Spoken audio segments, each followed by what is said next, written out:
Buenas tardes, maestra. Pues vamos a empezar con el reporte de lectura que tiene por tema el régimen jurídico económico de los recursos naturales. Bueno, vamos a empezar con la propiedad originaria de la nación mexicana, que es el dominio que pertenece al Estado permanente y se desprende de la propiedad originaria señalada en el primer párrafo del artículo 27 constitucional. La diferencia entre concesión y asignación: la concesión es aquella institución de derecho administrativo de perfil mixto en que bienes o servicios públicos de la nación se entregan temporalmente a particulares para cumplir objetivos determinados con carácter temporal.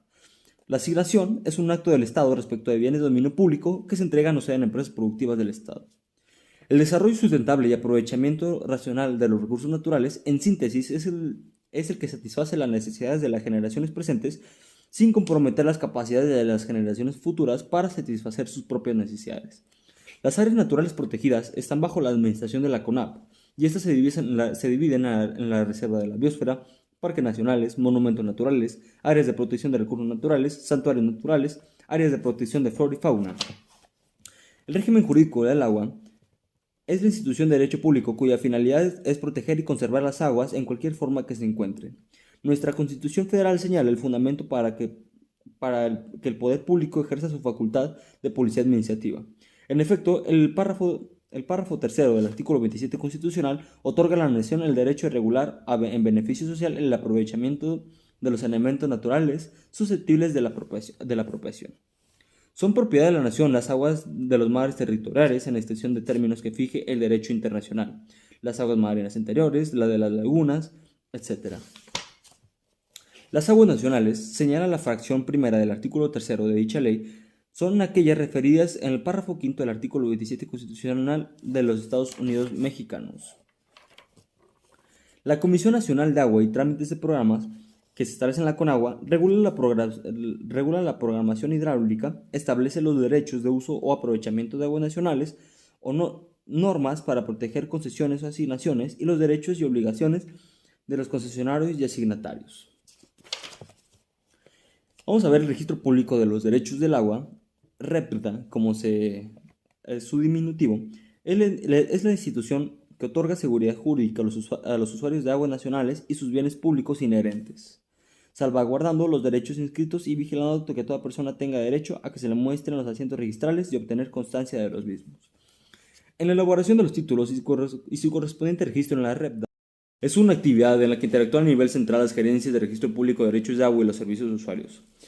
El aprovechamiento económico del mar, primero hay que establecer las zonas marinas mexicanas que se establece en el artículo tercero, es el mar territorial, las aguas marinas interiores, las zonas contiguas, las zonas económicas exclusivas, las plataformas continentales y las plataformas insulares y cualquier otra permitida por el derecho internacional. En estas zonas la nación ejerce los poderes, derechos, jurisdicciones y competencias de que esta misma ley establece, de conformidad con la Constitución Política de los Estados Unidos Mexicanos y con el derecho internacional establecido en el artículo cuarto. Las aguas marinas interiores están comprendidas por la parte norte del Golfo de California, la de las bahías internas, la de los puertos, las internas de los arrecifes y la de las embocaduras o deltas de ríos, lagunas y estuarios comunicados permanentemente interiormente con el mar. La zona contigua se establece a 24 millas marinas. Es una zona contigua a su mar territorial designada con el nombre de zona contigua. Es el estado ribereño que podrá tomar las medidas de fiscalización necesarias para prevenir las infracciones, etcétera, etcétera.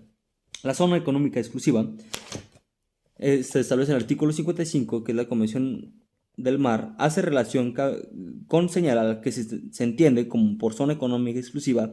La zona económica exclusiva es un área situada más allá del mar territorial adyacente a este, sujeta al régimen jurídico específico, establecido en esta parte por un acuerdo con el cual los derechos y la jurisdicción del Estado ribereño y los derechos y libertades de los demás estados se rigen por las disposiciones pertinentes con esta convención.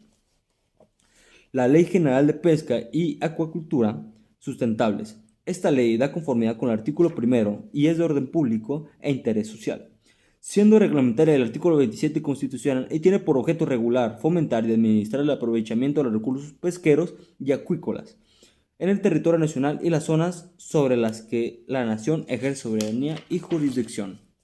Adicionalmente, el artículo 17 establece los principios que deberán observarse para la formulación y conducción de la política nacional de pesca y acuicultura sustentables, que establece como aproximadamente 6 puntos. Por su parte, el órgano administrativo del gobierno federal encargado de coordinar y orientar la investigación científica y tecnológica en materia de pesca y acuicultura.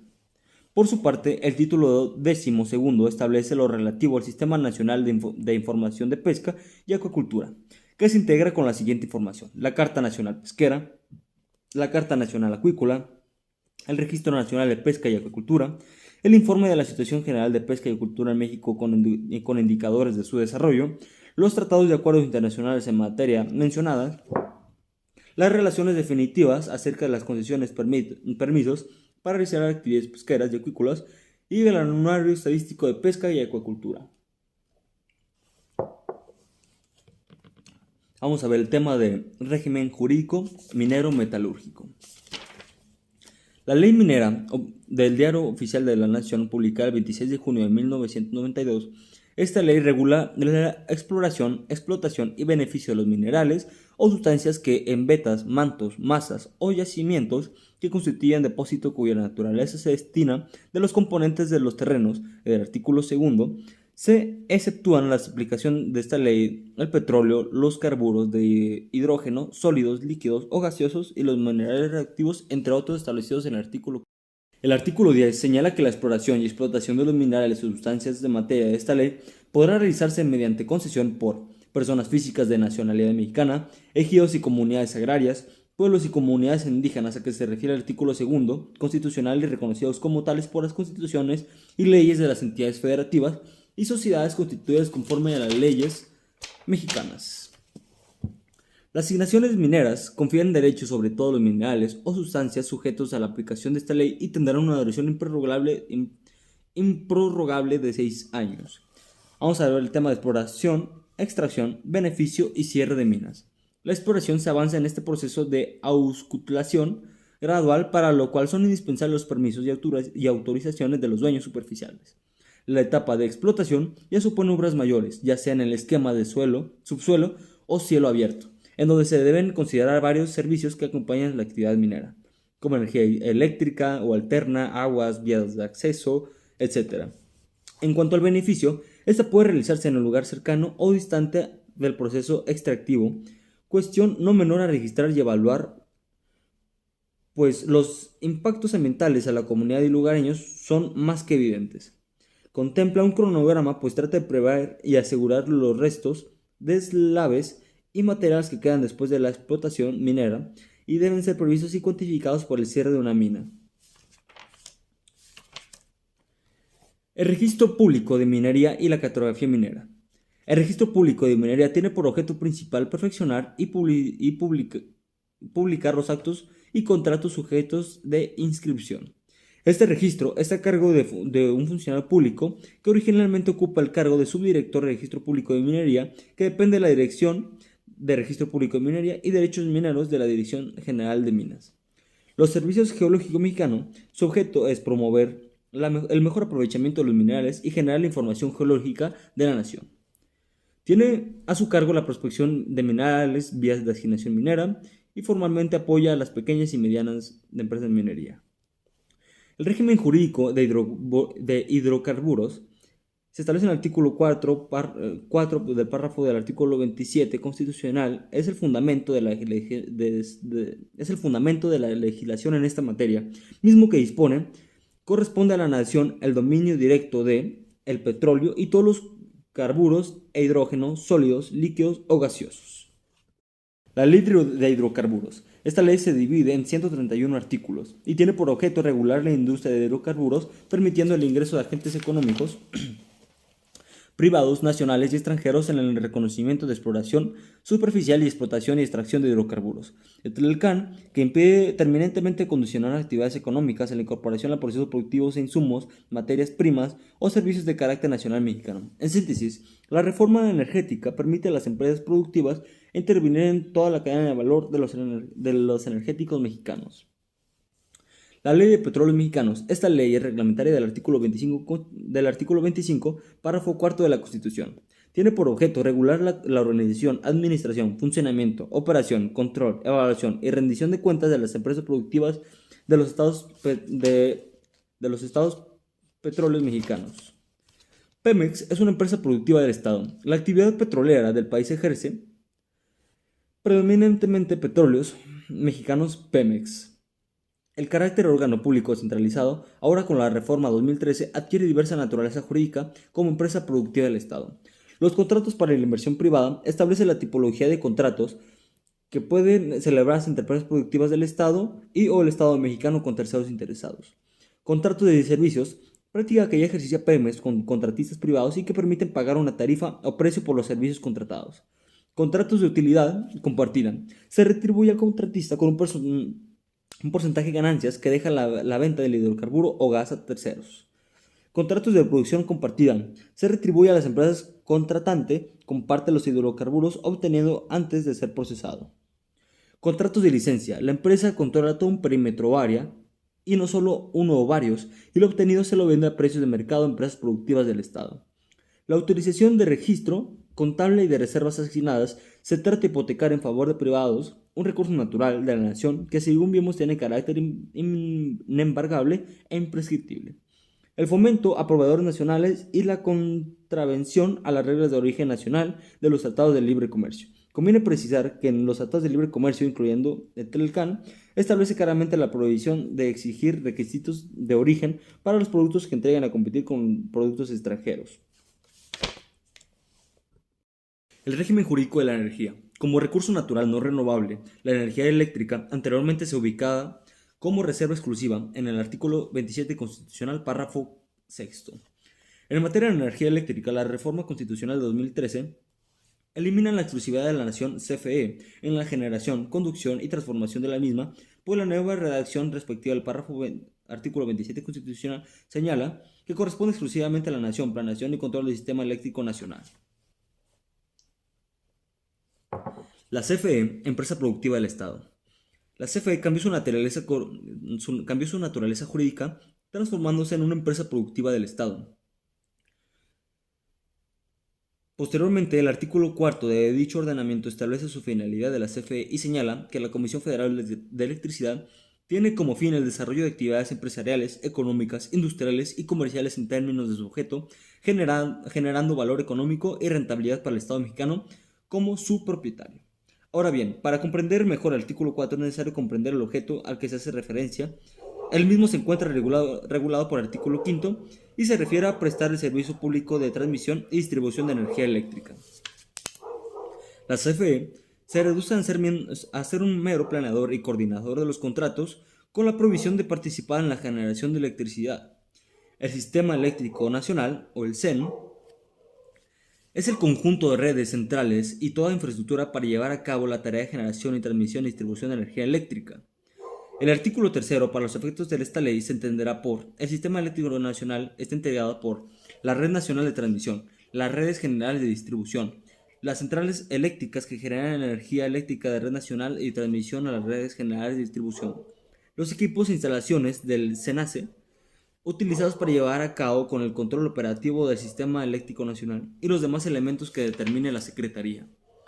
El Centro Nacional de Control de Energía, CENACE, es quien tiene el control operativo del CEN. Por ello encontramos que la ley en comento en el artículo 107 señala que es un organismo público descentralizado de la administración pública federal con personalidad jurídica y patrimonio propios, que está a cargo del control operativo del Sistema Eléctrico Nacional. En resumen, realiza la operación del mercado eléctrico mayorista en condiciones que promueven la competencia, eficiencia e imparcialidad mediante la asignación y despacho de óptimos de las centrales eléctricas para satisfacer la demanda de energías del Sistema Eléctrico Nacional. Las actividades permisionadas por la Comisión Reguladora de Energía Eléctrica de energía en materia de electricidad es la generación y el suministro. La primera de las actividades tiene como fundamento en su título segundo del capítulo primero de la LIE de la generación de la energía eléctrica y el artículo 17 que se establece la necesidad de un permiso otorgador de la CRE. Señala el artículo 17: las centrales eléctricas con capacidad mayor o igual a 0.5 MW, las centrales eléctricas de cualquier tamaño representadas por un generador en el mercado eléctrico mayorista requieren un permiso otorgado por la CRE para generar energía eléctrica en territorio nacional.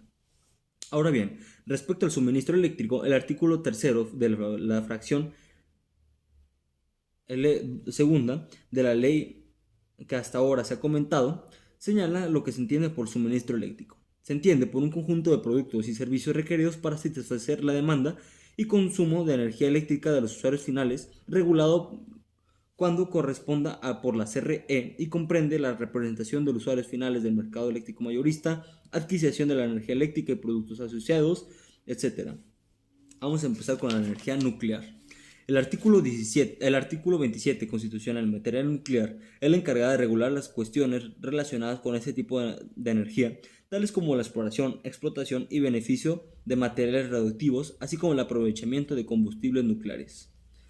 Las autoridades reguladoras de la energía nuclear son la Secretaría de Energía, el Consejo de Recursos Minerales, la Comisión de Fomento Minero, Instituto Nacional de Investigadores Nucleares, la Comisión Nacional de Seguridad Nuclear y Salvaguardias. Fuentes alternas de generación, y estas se consideran las energías limpias, que dentro de estas caben el viento, la radiación solar en todas sus formas, la energía oceánica en sus distintas formas, el calor de los yacimientos geotérmicos, los bioenergéticos que determina la Ley de Promoción y Desarrollo Bioenergético, la energía generada por el aprovechamiento del poder calorífico del metano y otros gases asociados, la energía proveniente de centrales hidroeléctricas, la energía nucleoeléctrica, entre muchas otras. El régimen jurídico de los recursos pesqueros. La pesca se encuentra regulada en el artículo 27 constitucional y su ley reglamentaria es la mencionada de la Ley General de Pesca y Acuicultura Sustentable, cuyos objetivos son el establecimiento de los principios que permitan su aprovechamiento sustentable de la pesca y la acuicultura, promover el mejoramiento y la calidad de vida de los pescadores y acuicultores del país, procurar el desarrollo del acceso, el uso y el disfrute preferente de los recursos pesqueros y acuícolas, proponer mecanismos para garantizar que la pesca y la acuicultura se orienten a la producción de alimentos y establecer el régimen de concesiones y permisos para la realización de actividades de pesca y acuicultura. La acuicultura. La FAO desarrolló lineamientos generales para el mejor manejo de la acuicultura, entre los que destacan el Código de Conducta para la Pesca Responsable y el enfoque ecosistémico de la acuicultura. La Ley General de Pesca y Acuicultura Sustentable tuvo una última reforma el 24 de abril de 2018, la que define que esa actividad como conjunto de actividades dirigidas a la reproducción controlada, preengorda y engorda de especies de fauna y flora realizadas en instalaciones ubicadas en agua dulce o marina o salobre. El régimen jurídico de los recursos forestales. La actual Administración Federal está desarrollando un programa especial denominado Sembrando Vida que pretende incorporar más de 1 millón de personas a trabajar en dicha actividad. El desarrollo forestal sustentable, que se establece en la ley reglamentaria del artículo 27 constitucional, tiene por objeto regular y fomentar la conservación, protección, restauración, producción, ordenación, cultivo, manejo y aprovechamiento de los ecosistemas forestales del país y sus recursos, así como distribuir las competencias en materia forestal que correspondan a la Federación de los Estados, del Distrito Federal y los municipios. El artículo 2. Son objetivos generales de esta ley contribuir al desarrollo social, económico, ecológico y ambiental del país mediante el manejo integral y sustentable de los recursos forestales, impulsar la silvicultura y el aprovechamiento de los recursos federales para que contribuyan con bienes y servicios que aseguren el mejoramiento del nivel de vida de los mexicanos, desarrollar bienes y servicios ambientales para proteger y mantener y aumentar la biodiversidad que brindan los recursos forestales, promover la organización, capacidad operativa, integralidad y profesionalización de las instituciones públicas de la Federación. Respetar el derecho al uso y disfrute preferente de los recursos forestales de los lugares que ocupan y habitan las comunidades indígenas. Las atribuciones de la Secretaría de Medio Ambiente y Recursos Nacionales, establecidas en el artículo 16, establece que es formular y conducir la Política Nacional de Desarrollo Forestal Sustentable y asegurar su congruencia con la política ambiental. Diseñar los instrumentos de política forestal previstos en la ley y operar que correspondan a su competencia. Elaborar el Programa Energético Forestal Nacional con la participación de la Comisión en las materias de su competencia y conducir el Servicio Nacional Forestal como instrumento de integración de las dependencias y entidades públicas. Diseñar y definir en el ámbito de su competencia estímulos e incentivos económicos en materia forestal y los lineamientos para su aplicación y evaluación, entre muchas otras. La Comisión Nacional Forestal, la CONAFOR, se entiende por objeto para desarrollar y favorecer e impulsar las actividades productivas de protección, conservación, restauración y aprovechamiento sustentable, producción, comercialización y educación técnica forestal. Los instrumentos de la política forestal es el nuevo enfoque considera que la política pública forestal debe ser integral, haciendo uso de instrumentos disponibles, armonizados en torno a objetivos comunes. Deberá existir una alineación entre los programas e incentivos que incidan en el territorio rural para generar sinergias y potenciar los recursos disponibles si se debe transmitir en los hechos de una gestión pública sectorial.